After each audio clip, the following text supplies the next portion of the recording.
제가 오늘 여러분과 나누려고 하는 것은 50억에서 100억 정도 되는 금액을 버는 방법에 대해서 이야기해 보려고 합니다.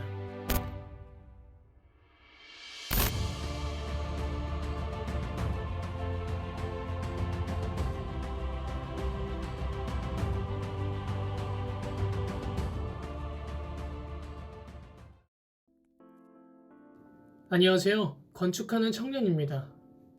오늘은 부자들이 사는 세상인 스카이라운지에 대해서 이야기해 보려고 합니다.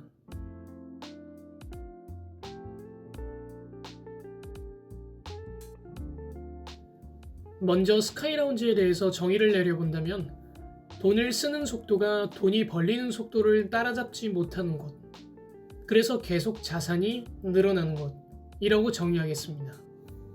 우선 직업의 세계는 우리가 세계를 동양과 서양으로 구분짓는 것처럼 직업 세계도 레드오션과 블루오션 두 가지로 구분이 됩니다. 사람들은 블루오션을 직업의 이상향으로 꼽죠. 하지만 블루오션은 그 깊이와 넓이를 가늠조차 할 수 없기 때문에 어떤 위험이 도사리고 있는지 짐작조차 할 수 없어서 위험에 대한 적절한 대비를 할 수 없다는 것은 누구나 잘 알고 계실 겁니다. 일단 스카이라운지에 있으면 접하게 되는 정보의 질이 다릅니다. 그래서 언더그라운드에 사는 사람들보다 항상 유리한 위치에서 싸우게 됩니다. 그리고 리스크를 대하는 방식이 다릅니다. 돈이 많으니까 실패를 좀 해도 괜찮은 거예요. 그들에게는 블루오션이 두려움의 대상이 아닌 거죠. 투자의 불문율, 하이 리스크, 하이 리턴. 수익이 높은 것은 그만큼 위험 요소도 크다. 대중들은 계속해서 남들이 도전해 본 적 없는 새로운 사업 아이템을 갈망하지만 막상 그런 새로운 기회가 와도 쉽게 덤빌 수 없는 이유는 거기에 따르는 리스크를 감당할 수 있는 자본적 여유가 갖춰지지 않았기 때문입니다. 반면 스카이라운지에 있는 사람들은 자본이 충분하기 때문에 리스크에 투자해도 괜찮습니다. 왜? 실패해도 끄떡없으니까. 100번 실패하다가 하나씩 터지는데 그게 1000배씩 수익이 납니다. 그동안의 모든 실패를 보상하고도 남죠. 예시를 들어 이야기해 보겠습니다. 우리나라에서 제일 비싼 아파트에 사시는 땅 부자가 계십니다. 이분 특징은 아무것도 안 하고 계속 땅만 삽니다. 그래서 땅을 잘 보시는 줄 알았는데 손해도 많이 보신대요. 그런데 여러 개 샀던 땅들 중 하나가 수익이 나면 원금의 몇십 배씩 수익이 납니다. 토지는 수익이 나면 원금의 몇십 배씩도 수익이 나는 투자 대상이죠. 하지만 호재가 없으면 거래 자체가 되지 않아서 사실상 투자한 돈은 묶여버리게 됩니다. 즉, 어떤 땅이 오를지 알 수 없기 때문에 가장 좋은 방법은 여러 군데 땅을 사두는 겁니다. 이렇듯 투자의 기본은 분산 투자죠.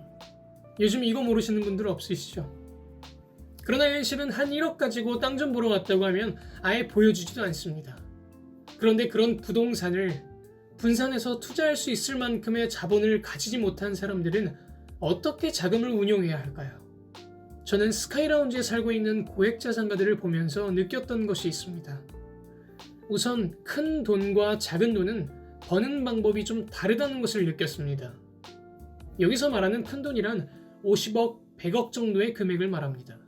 그 이상의 금액, 이를테면 1천억 원이 넘는 이런 금액은 역시 또 100억을 버는 것과는 시스템이 다른 것 같다는 생각이 들었습니다. 제가 오늘 여러분과 나누려고 하는 것은 50억에서 100억 정도 되는 금액을 버는 방법에 대해서 이야기해 보려고 합니다.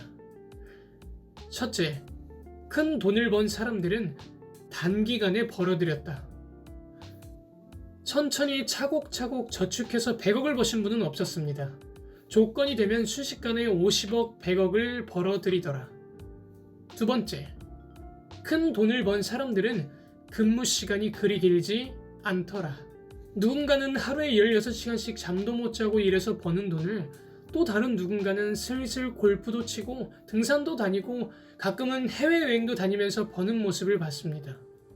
누군가는 명절 때 부모님 댁에도 못 갈 정도로 쉬는 날이 없이 일해서 10년 동안 안 쓰고 안 입고 모은 돈을 또 다른 누군가는 쉬엄쉬엄 불과 1, 2년 만에 버는 모습도 봤습니다. 저는 여기서 도구의 중요성을 느끼게 됐습니다. 그러면 이분들은 어쩌다가 저렇게 좋은 도구를 가지게 된 걸까요? 공부를 잘했기 때문일까요? 저는 아직 스카이라운지에 도착하지 않았습니다. 여러분이 반드시 아셔야 할 것은 스카이라운지에 도착한 사람은 사다리를 공유하지 않습니다. 다음 시간에는 도구의 중요성에 대해서 함께 나눠보도록 하겠습니다.